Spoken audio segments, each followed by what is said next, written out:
Sergio Studios. Extra. Stop motion animation is one of my favorite forms of animation. Since 2005, I made some stop motion content over the years and in so many different techniques. So I'm going to talk about my history of my experience of stop motion animation.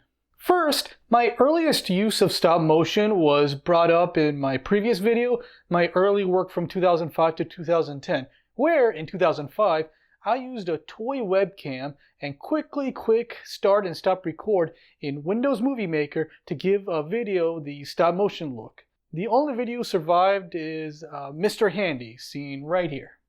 Then in 2006, I would use a stop motion animation toy and make one little video with it. It was simple, but it broke too often. The method was clunky and cheap, but it was the beginning of my animation journey. Later in 2009, I found a free open source software called Stop Motion Animator, in which I used to make a couple of small stop motion videos and the first stop motion special of The Sergio Show. The software was nice, but it didn't have enough tools to make more ambitious videos that I wanted to make. In 2010, when I was in high school, I made one little toy stop motion video where I would record a video of me and my classmate moving little toy figures around and edit out the parts where our hands were moving, just leaving the figures moving a little bit of a time, giving that stop motion look.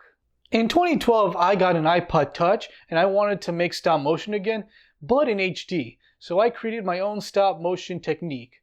I would capture photos from my iPod Touch or any other type of camera, import it into Toon Boom Studio, where I would make the show, and export those frames of photos together into a video file. I use this technique for some videos, including the Sergio Show Stop Motion Special 2 and 3, and Cinema Tour. The only problem I had with this way of creating stop motion videos is that the animation software Toon Boom Studio version 3.5 can't handle so many HD photos at once, and a lot of the time would crash the software.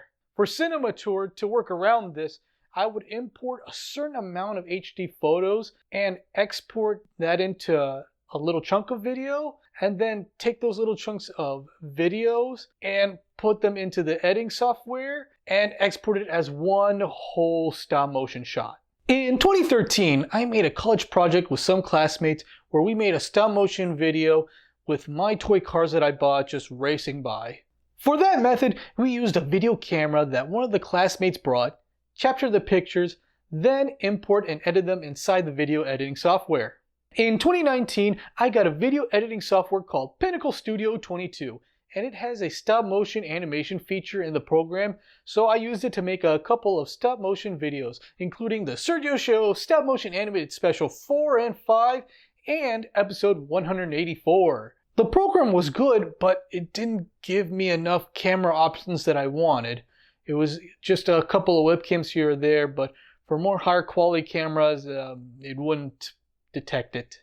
So in 2021, I finally got the popular stop motion animation software Dragon Frame, and as of this recording, I just started using it, and it's awesome so far, and I made some small videos that will hopefully lead me to some bigger projects. And that's the end of my little history and experience on how I've made stop motion animation.